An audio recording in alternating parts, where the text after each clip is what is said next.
আমরা চলে এসেছি আমাদের লেসন 11-এ a shipwrecked sailor by Daniel Defoe. তো ড্যানিয়েল ডিফো একজন ইংলিশ রাইটার ছিলেন, অর্থাৎ তার বাড়ি হচ্ছে ইংল্যান্ড, এবং তিনি তার পাশাপাশি একজন জার্নালিস্ট ছিলেন, সাংবাদিকতার কাজ করতেন। নোভেল লিখেছেন, বিখ্যাত নোভেলটির নাম রবিনসন ক্রুসো। দেখো এখানে একটা স্পেলিংয়ের মিল আছে, ড্যানিয়েল ডিফো, DEFOE, তো রবিনসন ক্রুজো CRUSOE, ঠিক আছে। তো এই রবিনসন ক্রুসো যে বিখ্যাত গল্পটি, তারই একটু অংশ আমরা এই গল্পের মধ্যে পড়ব।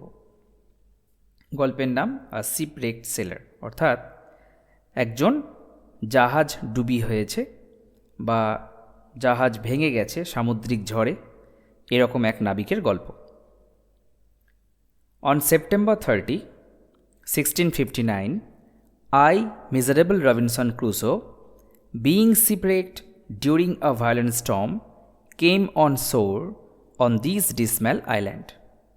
30শে সেপ্টেম্বর 1659 সাল, আমি রবিনসন ক্রুসো, মিজারেবল মানে আমার খুব দুর্দশাগ্রস্ত অবস্থা, জাহাজ ভেঙে, বিইং শিপরেকড অর্থাৎ জাহাজ ভেঙে, কখন?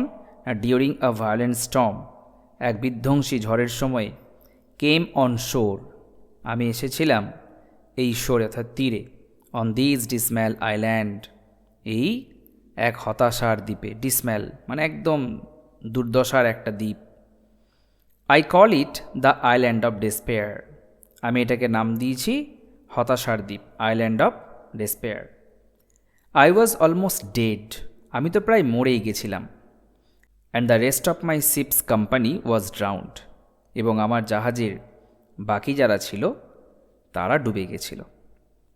আই হ্যাড নাইদার ফুড, আমার না তো কোনো খাবার ছিল, হাউস নর ক্লথেস, না তো কোনো আশ্রয় ছিল, না পোশাক আশাক ছিল।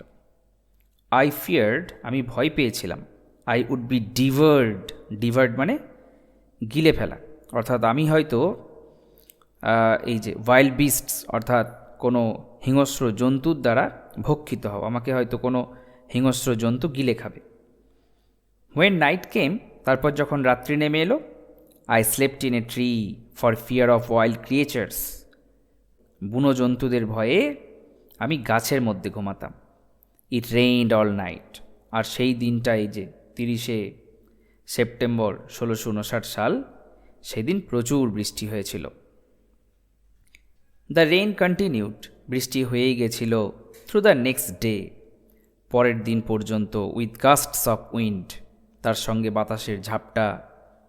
Only a wreck of my ship was to be seen at low water, অল্প জলে, অর্থাৎ হয়তো ভাসতে ভাসতে এসেছে, সমুদ্রের কিনারায় এসে লেগেছে কি না একটি মাত্র রেক। তো সেই রকম একটি বড় বাক্স দেখলাম লো ওয়াটার অর্থাৎ কম জলের মধ্যে দেখা যাচ্ছে। I swamp to the rake, আমি সেই বাক্স অবধি সাঁতার কেটে গেলাম, সাঁতরে গেলাম, টু রেস্কিউ, উদ্ধার করতে। কি উদ্ধার করতে? And secure my survival some food and other provisions, অর্থাৎ আমি আমার যাতে সেখানে বাঁচাটা অন্তত নিশ্চিত করতে পারি। সিকিওর মানে নিশ্চিত করা, হ্যাঁ, সেই জন্য আমি কিছু খাবার এবং অন্যান্য কিছু সুযোগ সুবিধা যদি সেখান থেকে পাওয়া যায়, তাই জন্য গেলাম। I was able to collect some wood, cable, string, a knife, nails and a gun, আমি সেখান থেকে কি কি সংগ্রহ করতে সক্ষম হয়েছিলাম? এবল মানে সক্ষম হওয়া। কিছু কাঠ, কেবল অর্থাৎ একটু মোটা তার, স্ট্রিং সরু তার, এ নাইফ একটি ছুরি, নেলস কিছু পেরেক এবং একটি বন্দুক, এ গান। I also collected a Hammock, Hammock কথার মানে হলো, ছবিতে দেখে নাও, হ্যামক কথার মানে হলো যে সি বিচে এক রকমের দোলনা টাইপের বিছানা, যেখানে সবাই বিশ্রাম করে। অ্যান্ড সাম ক্যানভাস, এবং মোটা কাপড়ও আমি কিছু ওখান থেকে উদ্ধার করেছিলাম। With which I made a tent, এবং সেই ক্যানভাস দিয়ে আমি পরবর্তীকালে কী করেছিলাম? আমি তাঁবু বানিয়েছিলাম। I got some ink and paper, আমি কিছু কালি এবং কাগজও সংগ্রহ করেছিলাম। I also found some money, আমি কিছু টাকাও উদ্ধার করেছিলাম, টাকা দেখতে পেয়েছিলাম। But they were useless to me in this barren island. Barren মানে বন্ধা, অর্থাৎ এই নির্জন দ্বীপটা আমার কাছে বন্ধার মতো ছিল। তো সেখানে টাকা কী কাজে লাগবে, ওই জন্য আমি টাকা কিছু পেয়েছিলাম ঠিকই আমার ওই রেক থেকে, বড় বাক্স থেকে, কিন্তু কোনো কাজে লাগেনি। I was some 100 leagues out of the ordinary course of the trade of mankind. হ্যাঁ, মানুষের যে থাকার স্থান, ordinary course of the trade of mankind, অর্থাৎ মানুষ যে সমস্ত কাজকর্ম নিয়ে সাধারণত তার দিন চালায়, সেখান থেকে আমি প্রায় 100 যোজন দূরে চলে গেছিলাম। মানে এমন একটা দ্বীপে গিয়ে পৌঁছেছি, সেখানে কেউ নেই। হ্যাঁ, চারিদিকে হয়তো বন্য পশু আছে কিনা তাও এখন জানি না, চারিদিকে শুধু গাছগাছালি। হ্যাঁ, তো শুধু হতাশা আর হতাশা, মানে একটি সঙ্গী অবধি নেই যার সঙ্গে কথা বলে সময় পার করা যায়। ওই জন্য এখানে গল্পের যিনি ন্যারেটর, গল্প যিনি বলছেন, তিনি কিন্তু বলছেন কি, যে এইটা একটা হতাশার দ্বীপ, আইল্যান্ড অফ ডেসপেয়ার। এবং তোমাদের আরও একটা কথা বলি, সেটা হচ্ছে এই গল্পের এই যে আই বলছে না, আমি, এখানে আমি মানে কিন্তু রবিনসন ক্রুসো, ওই কিন্তু এই গল্পের হিরো, ঠিক আছে। I was convinced I had to spend the rest of my life alone in this wild, desolate island. আমি পুরো বুঝে গেছিলাম যে আমাকে আমার জীবনের বাকি অংশটুকু, যতদিন বেঁচে থাকব, হয়তো এই বুনো এবং এই নির্জন যে দ্বীপ, এখানেই কাটাতে হবে। I searched long for a place of safe habitation. আমি দীর্ঘদিন ধরে খুঁজলাম, অনেকক্ষণ সময় লাগলো খুঁজতে একটা সুরক্ষিত জায়গায় যেখানে থাকা যায়। I found a little plain on the side of a rising hill.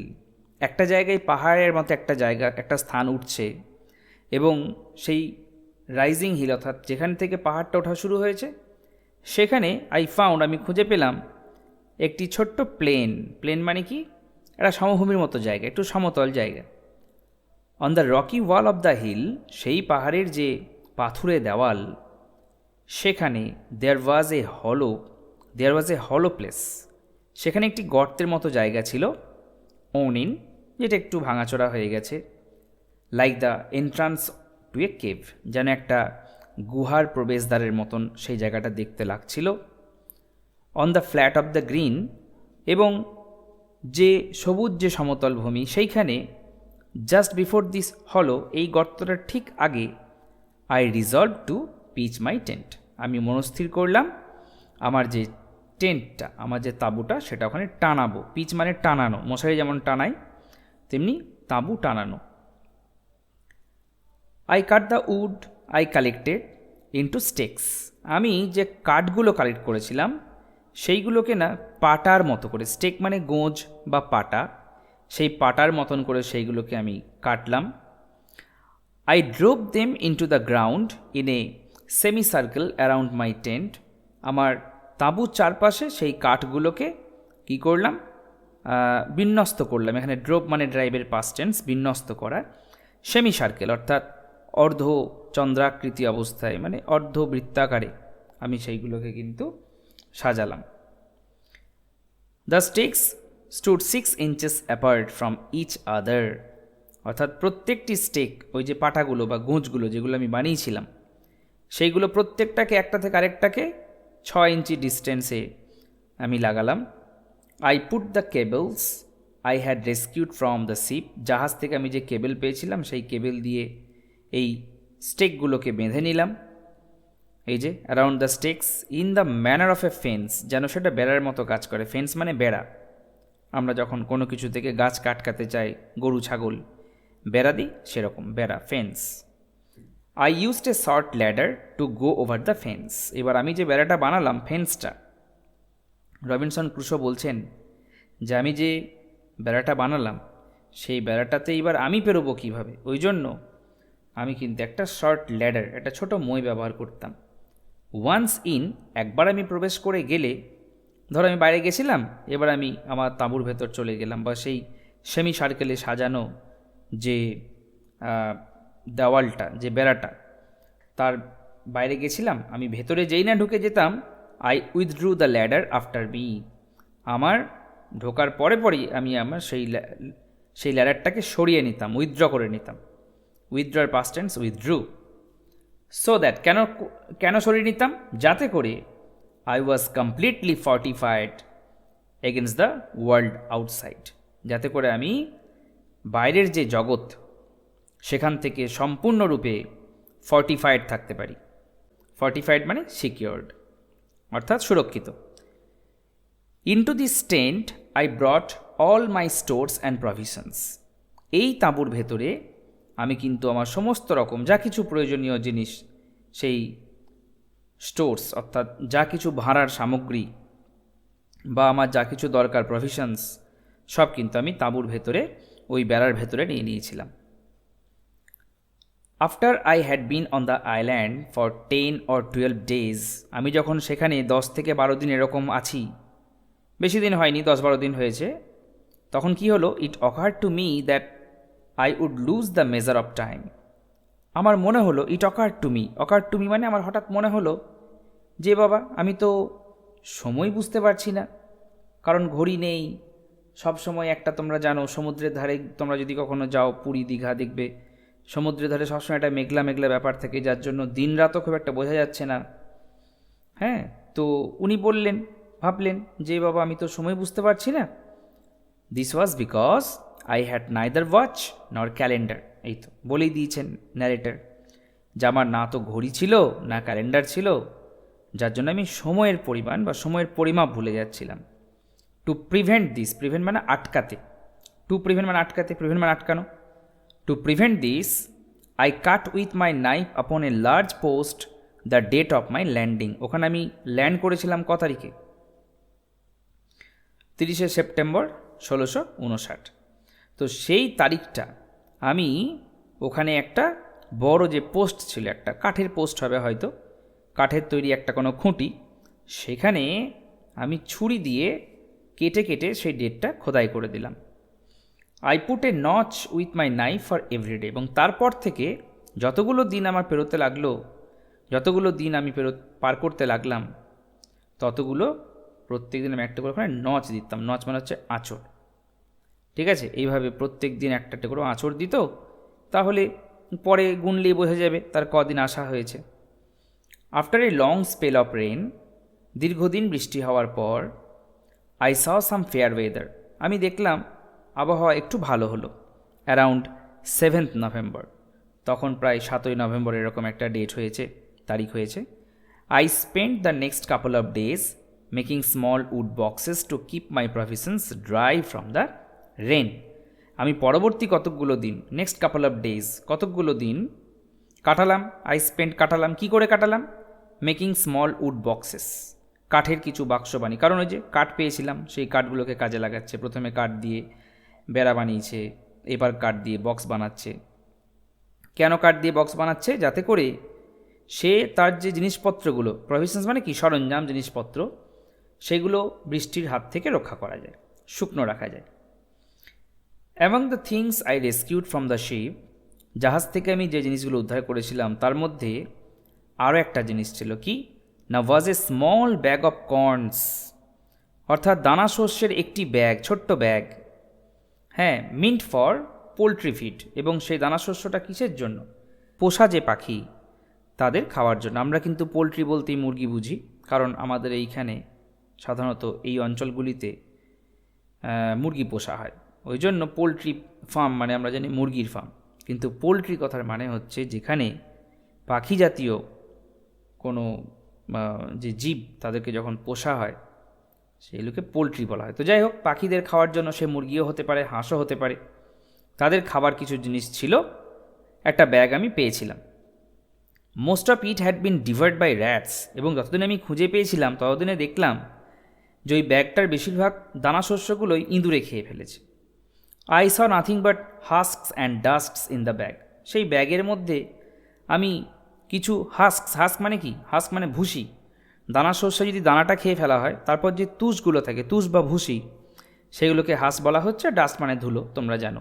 তো সেই ব্যাগের মধ্যে কিছু হাস্ক আর কিছু ডাস্ট ছাড়া আর কিছু নেই।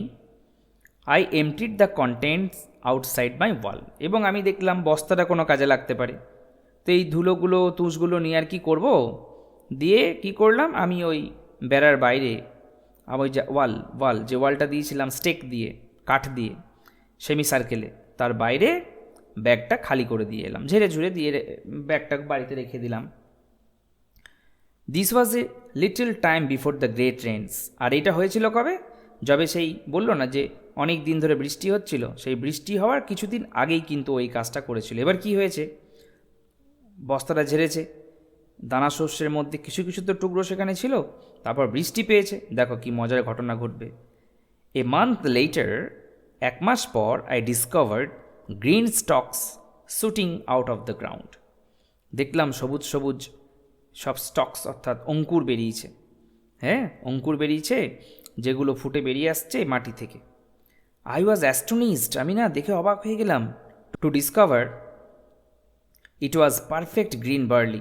দেখলাম যে সেইগুলো না খুব সুন্দর সবুজ সবুজ বার্লি গাছ, সুন্দর বার্লি গাছ বেরিয়েছে। বাই দ্য জুন অফ 1660, 1660 সালের জুন মাস তখন, I had gained security of food and shelter. তাহলে কী হলো, আগেই তো আমি সেই স্টেক দিয়ে আমার বাসস্থান বানিয়ে ফেলেছিলাম, পরবর্তীকালে বার্লিও তৈরি হয়ে গেল, তাহলে আমার খাবার এবং বাসস্থান দুটোই কিন্তু আমি সিকিউরিটি পেয়ে গেলাম। ইন দিস সেম মান্থ, সেই একই মাসে, I developed a high fever. আমার খুব জ্বরও হলো। অ্যান্ড লে উইক অ্যান্ড থার্স্টি, খুব দুর্বল হয়ে গেলাম, খুব তৃষ্ণার্ত বোধ করলাম। আই রিকভার্ড অ্যারাউন্ড 30th, তারপর সেই মাসের 30 তারিখ করে আমি একটু সুস্থতা বোধ করলাম। And gradually felt stronger than the day before, এবং ধীরে ধীরে কী হলো, আগের দিনের থেকে পরের দিন, তারপরের দিন আস্তে আস্তে একটু করে স্ট্রং ফিল করতে লাগলাম। অন 15th of July, 15ই জুলাই, সেই তারিখে, I took a more particular survey of the island. আমি ওই দ্বীপটার আরও একটু ভালো করে সার্ভে, সমীক্ষা করার মনস্থির করলাম, যে আমাকে অনেক দিন এসছি, ভালো করে আমি সময়ই পাইনি, অসুস্থ হয়ে গেছি, হ্যাঁ, থাকা খাওয়া সব বন্দোবস্ত করতে করতে সুযোগ হয়নি। তো এইবার আমাকে এই আইল্যান্ডটা ভালো করে ঘুরে দেখতে হবে। অ্যারাউন্ড 2 miles আপ, প্রায় 2 মাইল আমি আরও ওপরের দিকে গেলাম। ওপরের দিকে গেলাম মানে কি, ও তো এতদিন সমুদ্রের একদম কিনারাতেই রয়েছে, জাহাজ ভেঙে ওই একটা দ্বীপে গিয়ে পৌঁছেছে, সেখানেই একটা বাসস্থান বানিয়ে ফেলেছে তাঁবু দিয়ে। হ্যাঁ, একটু তাঁবু টাইপের খাটিয়েছে ক্যানভাস দিয়ে। সেখান থেকে যখন সে আরও ল্যান্ডের দিকে যাচ্ছে, আরও ভেতরের দিকে যাচ্ছে, সেটাকে বলছে up. Okay. I found a brook with pleasant meadows by its bank. আমি দেখলাম যে একটা ওই যে ব্যাঙ্ক অর্থাৎ যে সমুদ্রের ধারেও রয়েছে, হ্যাঁ, সেখানেও কি দেখলো, আই ফাউন্ড এ ব্রুক, সেখানে আমি একটা নদী দেখলাম। ব্রুক মানে কিন্তু রাইভুলেট, অর্থাৎ ছোট্ট ছোট নদীকে ব্রুক বলা হয়, কুলকুল করে শব্দ করে জল বয়ে যায়।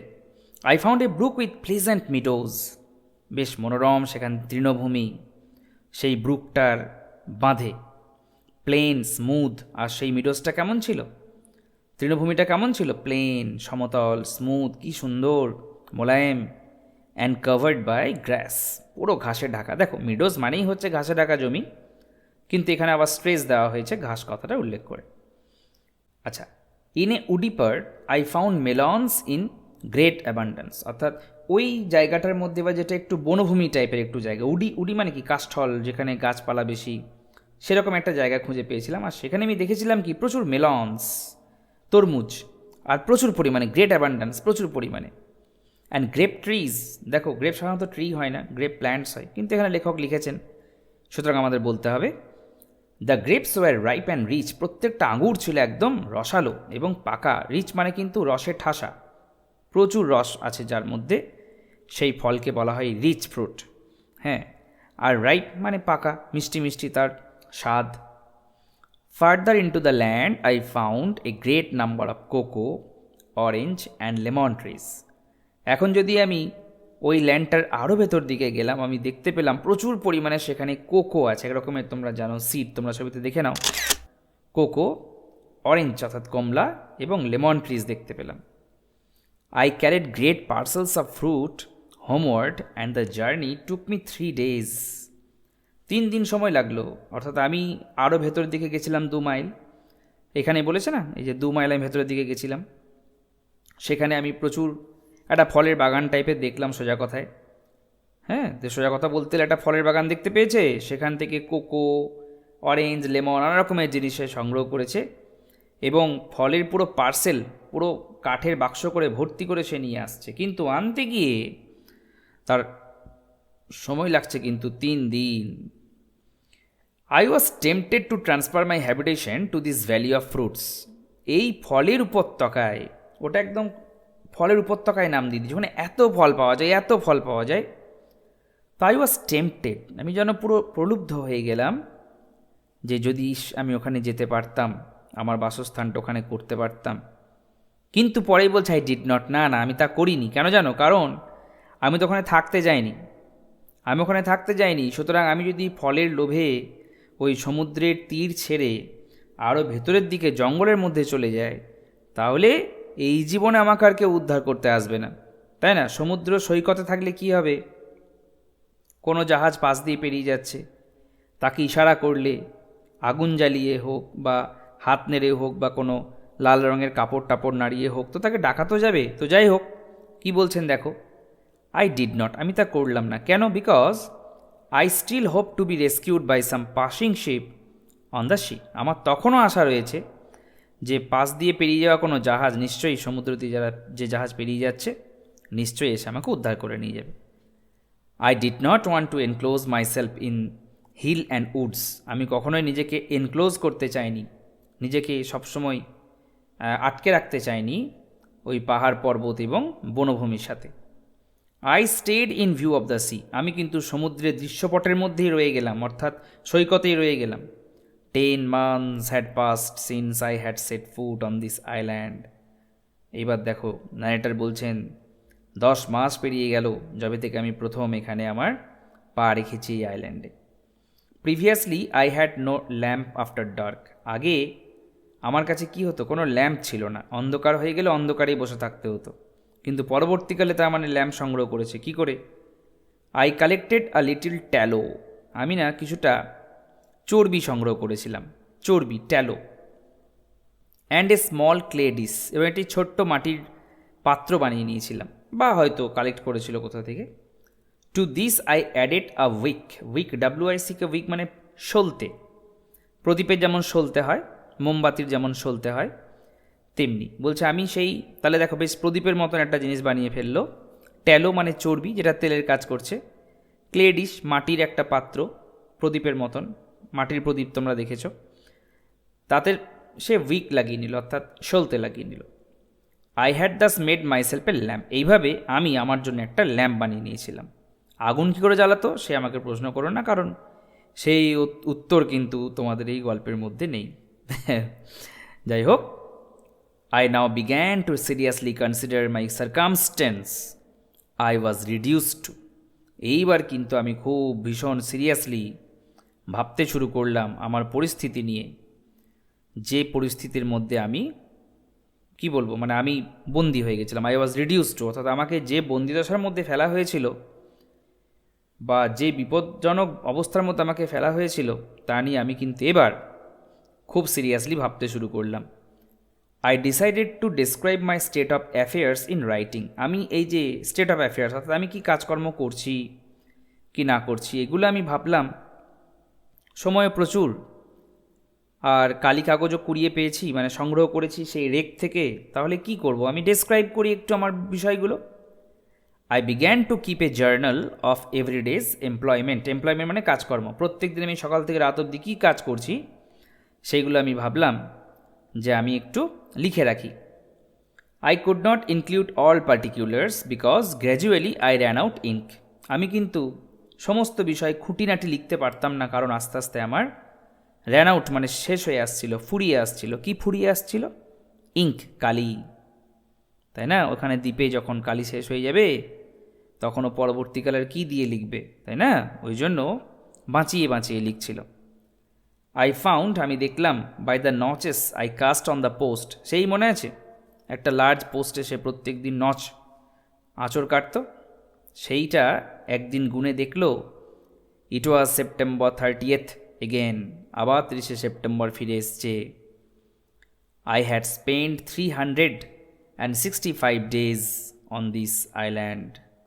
আমি 365 দিন এই দ্বীপে কাটিয়ে ফেললাম। ঠিক আছে, এইভাবে কিন্তু আমাদের গল্প শেষ হয়ে যাচ্ছে। একটা সুন্দর ছোট গল্প। অবশ্যই এটা ছোট গল্প নয়, এটা একটি উপন্যাস, এরপরে আরও অনেক অংশ রয়েছে, কিন্তু আমাদের এই গল্পে এটিকে একটি ছোট গল্প হিসাবে দেওয়া হয়েছে, এডিটেড ভার্সন অবশ্যই। এবার আমরা দেখে নেব এই গল্পের এক্সারসাইজ। প্রথমেই দেখো exercise 1, tick the correct answer from the given alternatives, অর্থাৎ প্রদেয় যে অপশানস তার মধ্যে থেকে সঠিক উত্তরটি বেছে নাও। দেখো সঠিক উত্তরগুলি আমি লাল কালিতে মার্ক করেছি। প্রথম প্রশ্ন, Robinson Crusoe was shipwrecked in, কত সালে? 1659। Robinson Crusoe used canvas to make a tent, তিনি ক্যানভাস ব্যবহার করেছিলেন টেন্ট বানানোর জন্য। The distance between the stake Robinson Crusoe drove into the ground was, কতটা দূরে দূরে তিনি স্টেকগুলোকে মাটিতে পুঁতেছিলেন? 6 inches। Crusoe saw fair weather in the month of November, কোন মাসে তিনি একটু ভালো ওয়েদার দেখতে পেয়েছিলেন? নভেম্বর মাসে। The journey হোমওয়ার্ড with the fruit parcel two Crusoe, বাড়ির পথে তিনি যখন আসতেন তার সেই ফ্রুট পার্সেল নিয়ে ক্রুসোর কত সময় লাগত? 3 days। এক্সারসাইজ 2, 15 ওয়ার্ডসের মধ্যে উত্তর লিখতে হবে। What name did Crusoe give to the dismal island, সেই ডিসম্যাল আইল্যান্ডটিকে ক্রুসো কী নাম দিয়েছিলেন? Crusoe name the dismal island as the island of despair. দেখো যেটি সঠিক উত্তর, কেউ যদি এক কথায় উত্তর লিখতে চাও তাহলে যেটুকু আন্ডারলাইন করা আছে সেটুকু লিখলেই হবে, আইল্যান্ড অফ ডেসপেয়ার। একের প্রশ্ন হলো, এখন 2 প্রশ্ন, where did he pitch the tent, তিনি কোথায় তাঁবুটি টানিয়েছিলেন? He pitched the tent on the flat green surface, অর্থাৎ যে সবুজ সমতল যে স্থানটি ছিল সেখানে। আর সেই স্থানটি কোথায় ছিল না, ইট ওয়াজ জাস্ট বিফোর দ্য হলো অফ এ রাইজিং হিল, একটি পাহাড় যেখান থেকে উঠছে তার ঠিক একটি মুখের কাছে গর্ত ছিল সেখানে। পরের প্রশ্ন, how did Crusoe go over the fence, কীভাবে তিনি বেড়া, ফেন্স মানে বেড়া বলেছিলাম, তো তিনি বেড়ার বাইরে কিভাবে যেতেন? Crusoe used a short ladder, একটি ছোট মই ব্যবহার করতেন, to go over the fence, বেড়ার বাইরে যাওয়ার জন্য। Why did he keep a journal, তিনি একটি জার্নাল কেন রাখার কথা ভেবেছিলেন? Robinson Crusoe kept a journal to record the details of his everyday affairs on the island, অর্থাৎ দ্বীপে গিয়ে তিনি কী করছেন প্রত্যেক দিন, তার যে কাজকর্ম সেইগুলিকে লিপিবদ্ধ করার জন্য, রেকর্ড করবার জন্য তিনি জার্নাল রাখার কথা ভাবলেন। এবার হচ্ছে এক্সারসাইজ 3, 25 ওয়ার্ডসের মধ্যে উত্তর লিখতে হবে। What were the items Robinson Crusoe collected from the wrecked ship, সেই ভাঙা জাহাজ থেকে, ডুবে যাওয়া জাহাজ থেকে রবিনসন ক্রুসো কী কী জিনিস কালেক্ট করেছিলেন? তোমরা যদি গল্পটা পুরোটা পড়ো তাহলে দেখবে 2-3 জায়গায় সেইগুলো লেখা রয়েছে, আমি এখানে সবগুলোকে একত্রিত করেছি। তো কী লিখছি? ফ্রম দ্য রেকড শিপ, ভেঙে যাওয়া সেই জাহাজ থেকে বা ডুবে যাওয়া সেই জাহাজ থেকে রবিনসন ক্রুসো কালেক্টেড দিয়ে একটা দেখো কোলন দিয়েছি, এবার একে একে সবগুলো লিখছি। সাম উড, কিছুটা কাঠ, কেবল তার, স্ট্রিং সরু তার, এ নাইফ একটি ছুরি, নেলস কিছু পেরেক, এ গান একটি বন্দুক, এ হ্যামক একটি সৈকতে, সমুদ্র সৈকতে শুয়ে থাকার এক রকমের দোলনা টাইপের বিছানা, সাম ক্যানভাস কিছু মোটা কাপড়, সাম ইঙ্ক অ্যান্ড পেপার কিছু কালি এবং কাগজ, সাম মানি কিছু টাকা, and a small bag of corns meant for poultry feed, poultry পাখিদের খাওয়ানোর জন্য কিছু দানা শস্যের একটি ছোট ব্যাগ। পরের প্রশ্ন, how did Crusoe keep the track of the number of days he spent on the island, ওই আইল্যান্ডে তিনি যে সময় কাটাচ্ছিলেন তা তিনি কিভাবে তার কাটানো দিনের নাম্বারটা, সংখ্যাটা তিনি মনে রেখেছিলেন, ট্র্যাক কী করে তিনি করতে পারছিলেন? তোমরা জানো যে তিনি একটা লার্জ পোস্ট সেখানে তিনি প্রত্যেক দিন একটা করে নচ, একটা করে আঁচড় টানতেন। Crusoe had cut with his knife upon a large post, একটি বড় খুঁটির মধ্যে ক্রুসো প্রত্যেক দিন একটা করে চিহ্ন করতেন, কাটা চিহ্ন, হ্যাঁ, ছুরি দিয়ে, হ্যাঁ, the date of his landing, sorry, প্রথমে বলা হচ্ছে কি যে Crusoe had cut with his knife upon a large post the date of his landing. তিনি প্রথমে সেই বড় পোস্টটিতে কী করলেন, তার ওইখানে যে পা দেওয়ার, ওই দ্বীপে পা দেওয়ার যে প্রথম তারিখ সেটা তিনি লিখেছিলেন। লেটার, পরবর্তীকালে, হি পুট এ নচ, একটি করে আঁচড় কাটছিলেন, with his knife for each day he spent there, যতগুলো তিনি দিন পার করেছিলেন ততগুলো তিনি দাগ দিচ্ছিলেন। এইভাবেই তিনি ট্র্যাক করছিলেন। পরের প্রশ্ন, in what way did Crusoe make himself a lamp, কীভাবে, কী উপায়ে ক্রুসো নিজে নিজে একটি প্রদীপ বানিয়েছিলেন। Crusoe collected a little tallow, তিনি কিছু চর্বি জাতীয় পদার্থ সংগ্রহ করেছিলেন। অ্যান্ড স্মল ক্লে ডিশ, একটি ছোট্ট মাটির ডিশ তিনি বানিয়েছিলেন বা সংগ্রহ করেছিলেন। টু দিস, তাতে, he added a wick, wick মানে কি বলেছিলাম, সলতে, এটি সলতে তিনি সেখানে তার সঙ্গে যোগ করেছিলেন। ইন দিস ওয়ে, এইভাবেই, he made a lamp himself, তিনি নিজে নিজে একটি প্রদীপ বানিয়েছিলেন। গ্রামার শুরু হচ্ছে। Exercise 4, underline the adverbs and state their kinds, অ্যাডভার্বগুলোর তলায় দাগ দাও এবং কী ধরনের অ্যাডভার্ব সেটা লেখো। It is too hot today, এখানে টুডেটা হচ্ছে adverb, adverb of time. The girl seldom visits my house, মেয়েটি খুব অল্পই আমার বাড়ি আসে। তো এখানে যে সেলডম, সেলডম কথাটা, এটা হচ্ছে adverb of frequency. He searched everywhere for the book, সে বইটি সব জায়গায় খুঁজেছিল, এভরিওয়্যার, এটা হচ্ছে অ্যাডভার্ব। কী ধরনের adverb, adverb of place. The boy runs fast, ছেলেটি খুব দ্রুত দৌড়ায়, এই ফাস্ট হচ্ছে অ্যাডভার্ব। কী ধরনের অ্যাডভার্ব, ফাস্ট হচ্ছে adverb of manner. Exercise 5, underline the clauses in the following sentences and state what kind of clauses they are, নিচের বাক্যগুলিতে ক্লজগুলির তলায় দাগ দাও এবং সেগুলি কী ধরনের ক্লজ সেটা লেখো। আমি এখানে শুধুমাত্র প্রিন্সিপাল ক্লজ বাদ দিয়ে বাকি ক্লজগুলোকে আইডেন্টিফাই করেছি, তোমরা পরীক্ষাতে প্রিন্সিপাল ক্লজটাকেও আইডেন্টিফাই করবে। দেখো, একটি বাক্যের মধ্যে প্রথমে আমরা ফাইনাইট ভার্ব খুঁজব, কারণ একটি বাক্যে যতগুলি ফাইনাইট ভার্ব ততগুলি ক্লজ থাকে। তো এখানে সি আক্সড me what my name was, এখানে আক্সড একটা ফাইনাইট ভার্ব আর ওয়াজ একটা ফাইনাইট ভার্ব, তাহলে দুটো যদি ফাইনাইট ভার্ব থাকে দুটো ক্লজ আছে। সি আক্সড মি এটা একটা, আর হোয়াট মাই নেম ওয়াজ, আমার নাম কি ছিল বা আমার নাম কি, তাহলে এটা হলো প্রিন্সিপাল ক্লজ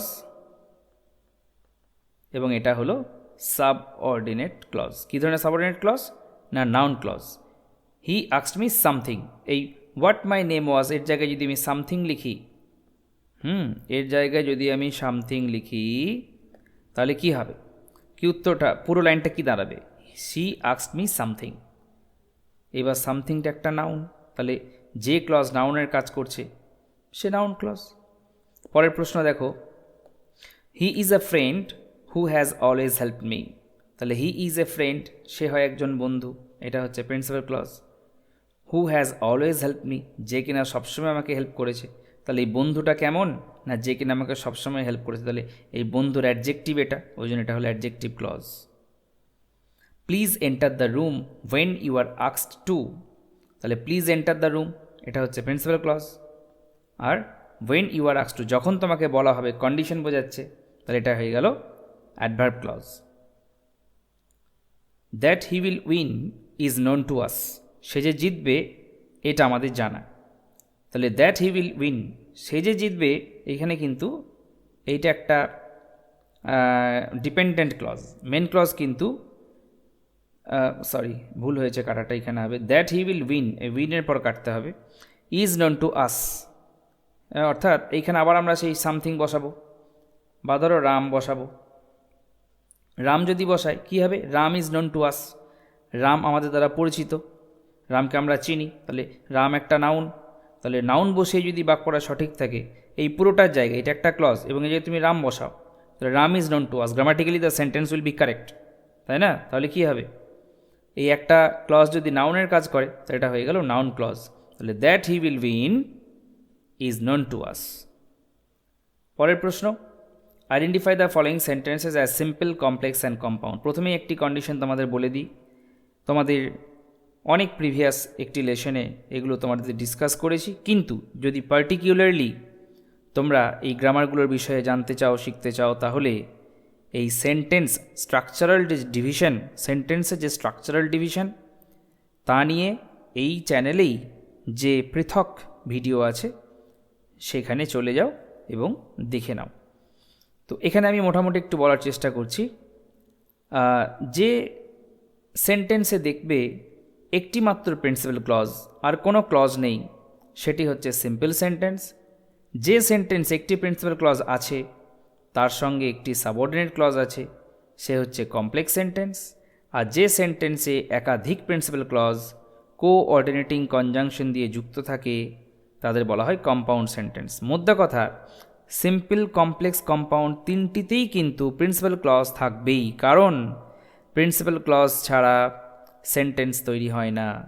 এখন যদি প্রিন্সিপাল ক্লজ একা থাকে সে হলো সিম্পল, প্রিন্সিপাল ক্লজ থাকে তার সঙ্গে সাবঅর্ডিনেট ক্লজ থাকে তাহলে সে হয়ে গেল কমপ্লেক্স, আর প্রিন্সিপাল ক্লজ থাকে তার সঙ্গে আবার একটা প্রিন্সিপাল ক্লজ থাকে, মাঝখানে কোঅর্ডিনেটিং কনজাংশন থাকে, সে হয়ে গেল compound. They predicted something that it would rain, এটা কিন্তু কি হলো না নাউন ক্লজ, তাহলে নাউন ক্লজ একটা সাবঅর্ডিনেট ক্লজ, সুতরাং এটা একটা complex sentence. The weather being fine the children went out to play, weather খুব সুন্দর হওয়ায় শিশুরা খেলতে গেছিলো, তাহলে এখানে একটাই প্রিন্সিপাল ক্লজ, সেটা হচ্ছে পুরো বাক্যটায়, এবং ওই ইভেন্টটা হচ্ছে ফাইনাইট ভার্ব। নেক্সট হচ্ছে রবি woke up early but could not reach school on time, তাই না? রবি সঠিক সময় উঠেছিল কিন্তু সঠিক সময়ে স্কুল যেতে পারেনি, তাড়াতাড়ি উঠেও সঠিক সময়ে স্কুল যেতে পারেনি। তাহলে এখানে একটা ধরে নিচ্ছি যেটা উজ্জ্ব আছে যে Rabi woke up early he could not reach school on time. দেখো তাহলে রবি woke up আর্লি এটা একটা প্রিন্সিপাল ক্লজ, আর he could not reach school on time এটা একটা প্রিন্সিপাল ক্লজ, মাঝখানে বাট রয়েছে কোঅর্ডিনেটিং কনজাংশন, তাহলে এটা হয়ে গেল কি দুটো প্রিন্সিপাল ক্লজ আছে, তাহলে কি হলো কম্পাউন্ড সেন্টেন্স। আর দেখো ব্র্যাকেটে সব লিখে দিয়েছি, one principal clause, one subordinate clause, এখানে একটি তোমার ক্লজ আছে, তাহলে একটি যদি ক্লজ থেকে সে প্রিন্সিপাল ক্লজ, এখানে দুটি প্রিন্সিপাল ক্লজ, একাধিক প্রিন্সিপাল ক্লজ থাকলেই সেটা কম্পাউন্ড সেন্টেন্স। আবার দেখো শেষেরটাই ফিনিশিং হিজ ওয়ার্ক, সে তার কাজটি শেষ করে, ফিনিশিং হিজ ওয়ার্ক তার কাজ শেষ করে, মাই ফাদার রিটার্নড হোম, আমার বাবা বাড়ি ফিরেছিলেন, তাহলে কাজ শেষ করে বাবা বাড়ি ফিরেছিলেন, তাহলে এখানে একটাই কিন্তু ফাইনাইট ভার্ব, সেটা হচ্ছে রিটার্নড, ওকে, আর ফিনিশিং কিন্তু নন ফাইনাইট ভার্ব। সুতরাং পুরো বাক্যে যদি একটাই ফাইনাইট ভার্ব থাকে এখানে একটি ক্লজ, আর সেটি হয়ে গেল প্রিন্সিপাল ক্লজ, আর যে বাক্যে একটি প্রিন্সিপাল ক্লজ সেটি সিম্পল সেন্টেন্স। ওকে, এক্সারসাইজ 7 কি রয়েছে, চেঞ্জ করতে বলছে। এতক্ষণ বলছিল আইডেন্টিফাই করো, এবার বলছে চেঞ্জ করো। কি চেঞ্জ করব? Tatar hopped to do well in the examination, Tatar ভেবেছিল, আশা করেছিল সে পরীক্ষায় খুব ভালো রেজাল্ট করবে, তাহলে কি বলবো? তাতার ভেবেছিল যে সে পরীক্ষায় ভালো রেজাল্ট করবে, তাহলে তাতার hoped that he would do well in the examination. দেখো দ্যাট লাগিয়ে দিলাম, দ্যাট দিয়ে যেই বাকিটা কানেক্ট করলাম, দেখো টুটা উঠে গেল, একটা হি যোগ হলো, তাই না? পুরো বাংলাতে পুরো বাক্যের সেন্সটা বুঝবে, বোঝার পর সেটিকে কমপ্লেক্স সেন্টেন্স প্রথমে বাংলায় বানাবে, তারপর সেটাকে ইংলিশে বানাবে। নিজের কানকে যতক্ষণ না শোনাবে, নিজের কানের সঙ্গে যতক্ষণ ব্রিয়েটেড হবে ততক্ষণ অবধি তোমার কিন্তু এই চেঞ্জগুলো হবে না। কীরকম চেঞ্জ? এই সিম্পল, কমপ্লেক্স, কম্পাউন্ড চেঞ্জ, তারপর তোমার হচ্ছে interchange of parts of speech, এই যে চেঞ্জ, এইগুলো কিন্তু যত নিজের কানকে শোনাবে তত উত্তর সঠিক হবে। বিতে বলছে the headmistress arrived and the meeting began, headmistress উপস্থিত হলেন এবং মিটিং শুরু হলো। অ্যান্ড দি তার মানে একটা কম্পাউন্ড আছে, করতে কি বলেছে? Complex. When the headmistress arrived, যখন হেডমিস্ট্রেস উপস্থিত হয়েছিলেন, দ্য মিটিং বিগ্যান, মিটিং শুরু হয়েছিল। আর ইংলিশে কিন্তু ওয়েন থাকলে দেন হয় না, এদের একটা কমা দেওয়া আছে, এই কমা মানেই দেন, এগুলো খেয়াল করবে, কমা দিতে ভুলবে না। তাহলে কিন্তু তখন, বাংলায় যেমন আমরা বলি যখন হেডমিস্ট্রেস এসেছিলেন তখন মিটিং শুরু হয়েছিল, কিন্তু ইংলিশে যখনের জন্য ওয়েন, তখনের জন্য একটি কমা। তাহলে তুমি যদি কমাটা ভুলে যাও তাহলে দেখো একটা কত বড় মিস্টেক করে ফেলছো, মিস্টেক করা যাবে না। She Ayesha was surprised when she heard the news, Ayesha খুব অবাক হয়ে গেছিল যখন সে খবরটা শুনেছিল। তাহলে ওয়েন থেকে পুরো দেখো কমপ্লেক্স হয়ে গেল এটা না, তাহলে সিম্পল করতে বলেছে কি না, হিয়ারিং দ্য নিউজ, খবরটি শুনিয়া, আয়েশা ওয়াজ সারপ্রাইজড, খবরটি শুনে আয়েশা সারপ্রাইজড হয়ে গেছিল। এখানে দেখো শি হার্ড, এই হার্ডটা কিন্তু আছে ফাইনাইট, এখানে হ্যাঁ ফাইনাইট, এখানে ইয়ারিং করে দিয়ে নন ফাইনাইট করে দেওয়া হলো। You must work hard to be successful in life, জীবনে সফল হতে গেলে কঠোর পরিশ্রম করতে হবে। কম্পাউন্ড করতে বলেছে, কী হবে? You must work hard else, এই দেখো এলস ইন কোয়ার্টারিং কনজাংশন, অন্যথায় you won't be successful in life. দেখো এটা একটা প্রিন্সিপাল ক্লজ, এটা একটা প্রিন্সিপাল ক্লজ, সুতরাং এটা হয়ে গেল কম্পাউন্ড সেন্টেন্স। নেক্সট বলছে দেখো, write a letter to the headmaster or headmistress of your school seeking leave for leave of absence for those days. আচ্ছা, 3 দিনের জন্য ছুটি চাইতে বলেছে, তুমি অসুস্থ। টু দ্য হেডমাস্টার, আমি একটি স্কুলকে বেছে নিয়েছি, to the headmaster Sainthia Pariba Vidyapith, Sainthia Birbhum, pin 731234। প্রথমেই তুমি যে অফিসে চিঠি লিখছো সেই অফিসের যিনি ডেজিগনেটরি অথরিটি তিনি তাকে কিন্তু চিঠিটা লিখতে হয়। তাহলে হেডমাস্টারকে চিঠি লিখছি, ডান দিকে চিঠি লেখার ডেট, হ্যাঁ তুমি পরীক্ষার দিনের যে ডেট সেই ডেট দেবে, আর অফিসিয়াল লেটার এটা একটা সাবজেক্ট দিতেই হবে, খুব ছোট্ট সাবজেক্ট, লিভ অফ অ্যাবসেন্স। কোথায় পেলাম? এই যে লিভ অফ অ্যাবসেন্স, এখান থেকে পেলাম। Respected sir, I beg to state that, আমি আপনাকে এই কথা জানাতে চাই, কি না I had suddenly fallen ill, had আছে তাহলে হ্যাড ফলেন, তাহলে আমি হঠাৎ করে অসুস্থ হয়ে পড়েছিলাম। অ্যান্ড হ্যাড বিন সাফারিং, দীর্ঘ সময় ধরে, ওই জন্য had been suffering, was suffering হবে না, had been suffering from viral fever for the last 3 days, গত 3 দিন ধরে আমি অসুস্থ হয়ে আছি। তাহলে 29 তারিখে আমি চিঠি লিখছি, তাহলে নিশ্চয় 28 তারিখ অবধি অসুস্থ ছিলাম, 26, 27, 28, তাহলে কী হলো? 3 দিন হয়ে গেল, ঠিক আছে? তো মাই ডক্টর অ্যাডভাইসড মি, আমার ডক্টর আমাকে উপদেশ দিয়েছিলেন, to take rest at home, বাড়িতে যাতে আমি রেস্ট নিই। Hence I was unable to attend school, hence মানে সুতরাং বা সেই জন্য, আই ওয়াজ আনএবল আমি পারিনি স্কুল অ্যাটেন্ড করতে। বাট ফ্রম টুডে, কিন্তু আজ থেকে, আই এম ফিলিং বেটার, আমি বেশ ভালো বোধ করছি, বেটার ফিল করছি। And willing to resume, resume মানে পুনরায় শুরু করা, হ্যাঁ willing to resume my classes, আমি আবার আমার ক্লাস শুরু করতে চাই। I therefore kindly request you to grant me leave for those 3 days, আমি আপনার কাছে দয়াপূর্বক, আপনি মহানুভবতার সাথে আমার এই ছুটি মঞ্জুর করবেন, ওই 3 দিনের ছুটি মঞ্জুর করবেন, হ্যাঁ আমি এই অনুরোধ করছি। থ্যাঙ্কিং ইউ, আপনাকে ধন্যবাদ। ইয়োর্স ওবিডিয়েন্টলি, নিচে তোমার নাম লিখবে, তোমার ক্লাস লিখবে, তোমার রোল নাম্বার লিখবে। আরেকটা হচ্ছে আমাদের লাস্ট আজকের এক্সারসাইজ, সেটা হচ্ছে যে তুমি মনে করো you want to visit a tourist spot, একটি ট্যুরিস্ট স্পট তুমি বেড়াতে যেতে চাও পূজা ভ্যাকেশনে। তো 100 শব্দের মধ্যে তুমি একটা হোটেল ম্যানেজারকে চিঠি লেখো, কী নিয়ে এনকোয়ারি করবে? Enquiring about the availability of rooms, cost involved and sights to be seen, কী কী সেখানে দেখার জায়গা রয়েছে, কীরকম কী খরচ খরচা পড়তে পারে এইসব। তাহলে এটাও একটা কিন্তু অফিসিয়াল চিঠি হয়ে গেল। যতক্ষণ না তুমি তোমার আত্মীয় স্বজন, বন্ধু বান্ধব, মা বাবা এদেরকে চিঠি লিখছো ততক্ষণ অবধি কিন্তু বাকি সবই অফিসিয়াল, এগুলো হচ্ছে পার্সোনাল। তো এটা আরেকটা আমাদের অফিসিয়াল চিঠি। সুতরাং টু দি ম্যানেজার, একটি আমি হোটেলের নাম নিয়ে নিলাম, সি ব্রিজ হোটেল, তোমরা যা খুশি একটা হোটেলের নাম দেবে, হ্যাঁ মন্দারমণি, পূর্ব মেদিনীপুর, পিন 721455। ডেট দিয়ে দিলে একটা 15 অক্টোবর। কেন? আমার আজকে পরীক্ষা হলেও আমি কিন্তু আজকের ডেট দেবো না, এইটা কিন্তু খুব ভাইটাল। কেন? কারণ দেখো বলেছে পূজা ভ্যাকেশন, তা পূজা ভ্যাকেশনে তুমি বেড়াতে যাবে, এই মার্চ মাসে তো চিঠি লেখার কোনো মানে হয় না, তাই না? তো একটা এক্সপেক্টেড ডেট দিলাম। এখানে কিন্তু তুমি আসলে চিঠি কাউকে পাঠাচ্ছ না, চিঠি কিভাবে লিখতে হয় তুমি সেটা জাস্ট এক্সামিনারকে জানাচ্ছ, সেটা তুমি লিখতে পারলেই যথেষ্ট। সাবজেক্ট কি না enquiry about the availability of rooms, cost involved and sights to be seen. কোথা থেকে পেলাম? এই যে এনকোয়ারিং, তাই না?